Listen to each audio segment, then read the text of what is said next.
Europe History, Part 1, from Ancient Greece to the Crusades. Let's get started.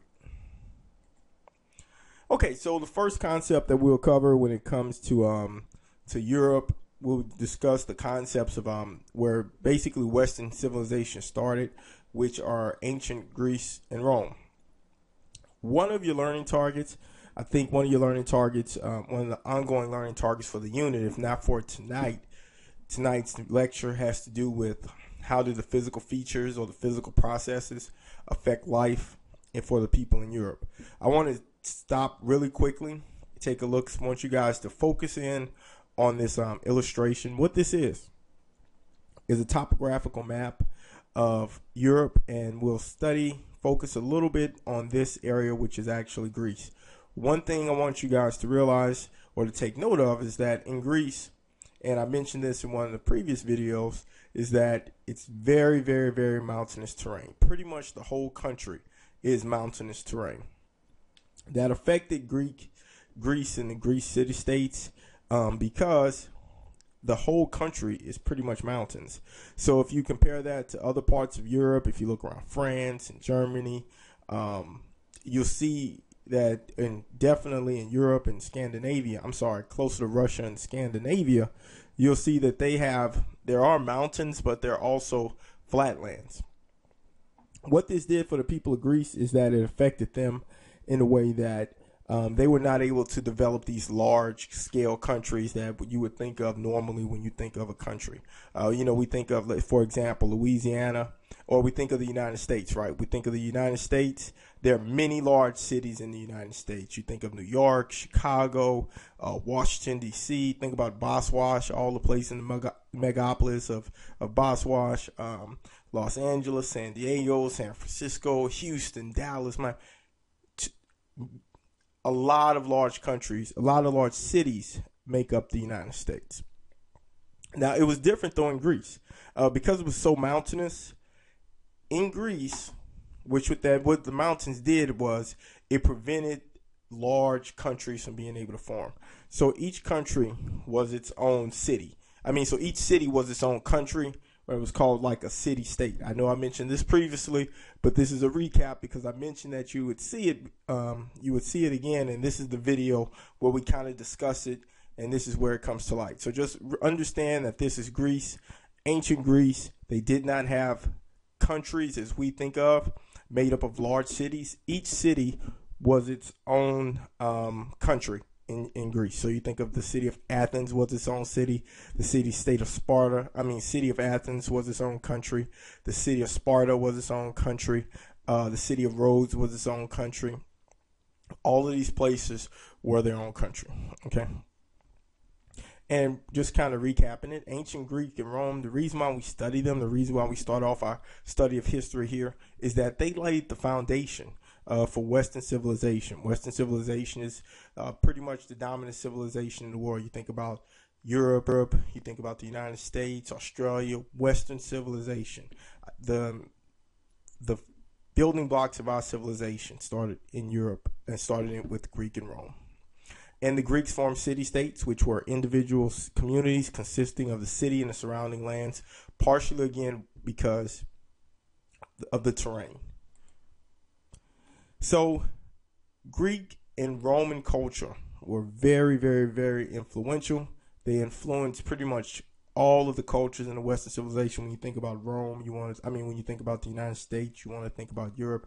Everything afterwards was influenced by the ideas of government, law, and engineering that came from the Greeks and Romans. For example, and just to kind of illustrate that point, this building is a building in ancient Greece. This is an ancient Greek building. You know what this building is? This building is the United States Supreme Court building. The building at the top is the United States Supreme Court building. The building in the bottom is an ancient Greek governmental building. So our founding fathers based our form of democracy, a democratic republic, is based on the ideals of where those were founded. The ideas of democracy and republics were founded in ancient Greece and Rome. So Greeks and Romans, when we talk about the ancient Greeks and Romans, they had been polytheistic, which meant they had many gods and goddesses. You guys think about Zeus. You want to think about Ares, Hermes, Hera, all those things. Okay, so they worship many gods and goddesses. That was up until around 312 AD, when the Roman Emperor Constantine, he was in a battle. He was about to battle his enemies, and he prayed for help. He prayed for help for the gods before battling his chief rival. And what Constantine saw in the sky after praying for help was a cross of light. So he was inspired after seeing this cross of light to put the cross on the shields of his warriors, to have his warriors, before they went into battle, put the shield of the cross on them, and his warriors were victorious. So, and this is just kind of recapping what I just said, that Constantine reported that he saw a cross of light in the heavens, bearing the inscription, "In this sign conquer," resulting in the cross, the Christian symbol being placed on the soldier shields. So, in Constantine's soldiers were, once again, they were victorious. And in that year, or in the next year, 313 AD, he announced an end of the persecution of Christians. What that meant is that, if you guys remember the stories in the Bible, early Christians were killed by the Romans. They were put to death. They were made to fight as gladiators in the Colosseums, fed to the lions, all those things you guys would think about in the New Testament. When you think about the early apostles, how they were martyred, that means they were put to death in Rome. And by 380 AD, the Emperor Theodosius made Christianity the Roman Empire's official religion. So within the span of about 70 years, Christianity went from being a religion where if you practiced it, you could lose your life, to being the official religion of the Roman Empire. Now that brings us to the next concept that we'll discuss, which is the Great Schism. So Christianity became, let me set this up a little bit. Christianity became the official religion of the Roman Empire.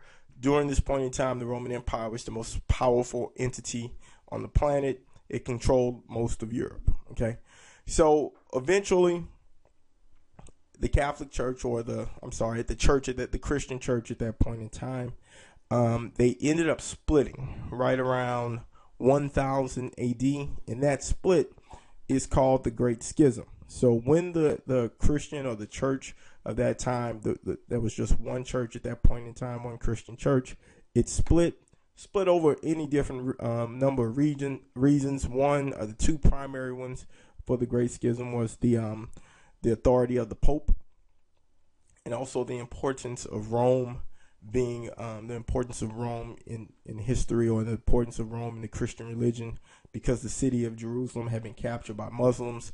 So it was believed that Rome, one sect believed that Rome should be the most important city in Christianity, and another set of Christians believed that not necessarily, maybe Constantinople and Turkey should be. So as a result, infighting, all those things, around 1000 AD, we had the Great Schism. And what happened with the Great Schism is that the Western European Empire, which is in orange, you have the Roman Catholic Church, which we think of today, the Holy Roman Empire, France. You want to think about all these parts of Europe, Scandinavia, Poland, that were part of the Roman Church. And in the eastern part, we're talking about Turkey going up into Russia. That became what is called the Eastern Orthodox Church. So we see some of Italy. You think about Greece. You think about the Balkans. So they, in the blue, they became part of the Eastern Orthodox Church, which is what the Eastern Orthodox Church is still in existence today. And the West became the Roman Catholic Empire. And now you see what part is being cut off is Spain. And during that time, Spain was actually, around this time, Spain was controlled by the Muslims. Spain was Muslim. This is a picture of, this next graphic is a picture of the leaders of the Roman Catholic Empire, of the Roman Catholic Church and the Eastern Orthodox Church. And the churches, at first, there were contentious, or it was very contentious between the two different empires for a period of time. But recently, probably within the last, let's say 400 or 500 years, there's been better relations. There have been a couple attempts to reconcile the two, but they to no avail. But once a year, delegations of bishops from both churches, they go to they worship each other's holy days. The next concept that we will touch bases on is something that you guys are probably very familiar with, the Middle Ages. Okay, and when we discuss the Middle Ages, we're talking about the things you guys see with Robin Hood and all that stuff. And the Middle Ages are also called the Dark Ages. And officially, this is the transition period between the fall of the Roman Empire.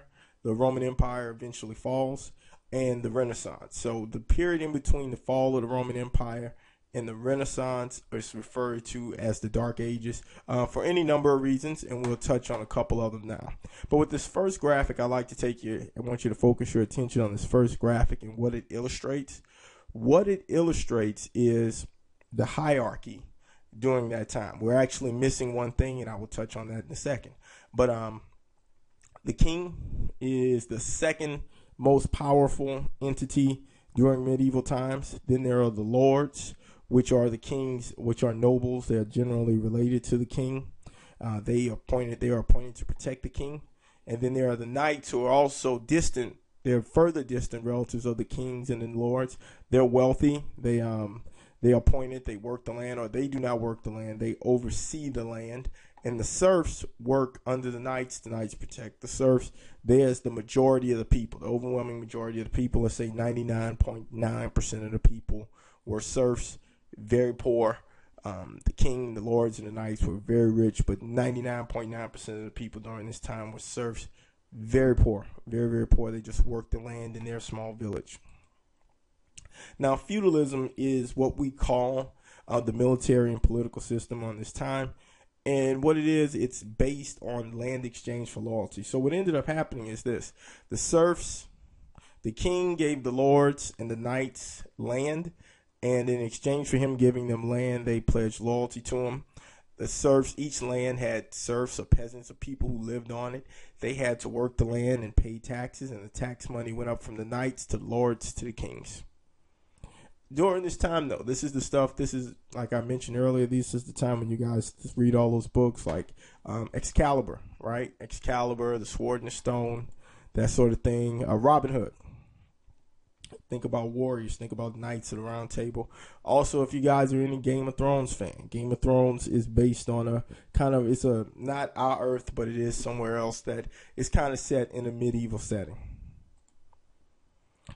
So let's answer one question, one big question that kind of comes up that I said I would get back to is I mentioned previously that the king was the second most powerful entity during this point in time. So that begs the question on who is the most powerful institution during the Middle Ages. So if the king is the number 2 institution, what is the most powerful institution?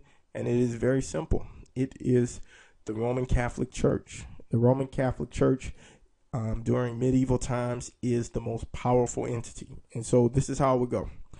The church and the people believe that the kings were royalty, that they were related to Jesus, that they were descendants of Jesus. That is where their power came from. So it goes from the church to the king to lords, knights, serfs.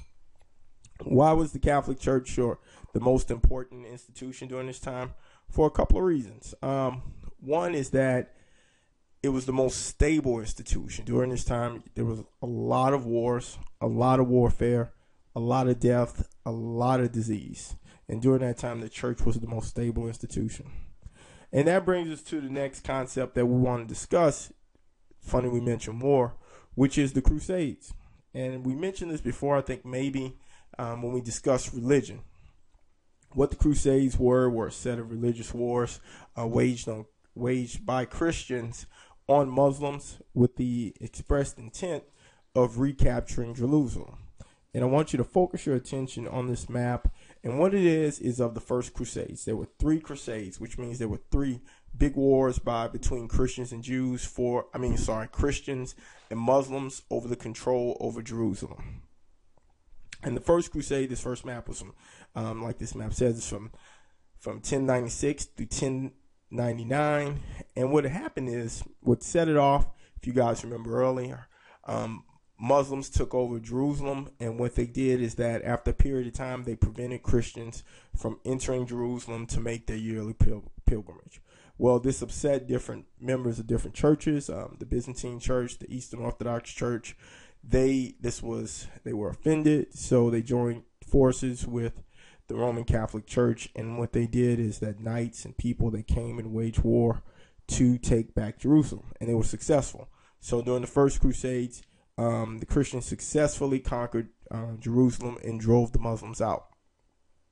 And this just kind of reiterates or recaps it that the Muslims during the First Crusade, Muslims captured Jerusalem and would not allow any Christian pilgrims to visit the city. The Muslims also threatened the Byzantine Empire. So the Byzantine Emperor asked Pope Urban II for help. Pope Urban II called for a crusade to recapture the Holy Land. Christians successfully took control of the Holy Land, and many Jews and Muslims were killed in the process. One thing you want to highlight too, though, when you think about the people that were killed, think about these suits of armor. They were very, very, very expensive. So only the wealthy could afford the suits of armor. That meant that it was very hard to kill people in suits of armor because they were made of metal. If you think about primitive weapons, people had bows and arrows. They had rocks and slingshots, swords. Very hard to penetrate a suit of armor. So the people who did the majority of dying oftentimes were the poor people, the poor soldiers who could not afford suits of armor. The Second Crusade. What this graphic is an illustration of the Second Crusade. And if you can see in the background a little bit, you notice a horse, a cross. Also, you'll see what I mentioned earlier. You're seeing a lot of death, a lot of death. And during the Second Crusade, we had Muslims reconquered part of Palestine. The Pope then called for a Second Crusade. The Christians were unsuccessful in regaining control of the conquered areas of Palestine, which is around Jerusalem, and that led to the Third Crusade. When the Muslim forces actually reconquered Jerusalem, the Christians were unsuccessful in taking control of the Holy Land, and King Richard I signed a truce with the Muslim Saladin, and the Christian pilgrims were allowed to re-enter Jerusalem. So basically what happened is that in the Third Crusade, the Muslims reconquered Jerusalem. The Christians were not able to hold Jerusalem or take Jerusalem again. So the king of that time, during that time, King Richard I, king of Great Britain, signed a truce with the Muslim king Saladin, and the Christian pilgrims were once again allowed to re-enter Jerusalem for their annual pilgrimage. One of your learning targets or your homework learning targets deals with which wars or which modern wars that we want to think about that occurred in the last 100 years have been compared to be similar to the Crusades, or said to have been considered to be similar to the Crusades, and why. And the answer is this. It is actually the current war in the Middle East. The current wars that we have for the Middle East and Afghanistan and Iraq and Afghanistan. And part of the reasons is any number of reasons. One reason is that the Muslims view this as a holy war. They view it as a holy war the same way that the Crusades were viewed as a holy war. Oftentimes, a lot of the modern wars have not been fought. You think about World War I, World War II, Vietnam, Korea. These wars have not been fought over religion. Neither side viewed religion as a primary purpose of fighting the war. It's different now because in the wars in the Middle East, the people who we're fighting against view that they believe they're on a jihad or a holy war against us. Also, though, we in the United States, some of our leaders have called this a crusade or reference to crusade, this being similar to the crusade, which brings us to this point, which this quote is, "This crusade, this war on terrorism is going to take a while." And the leader of the United States at the time that made that quote was the president at that time, George W. Bush.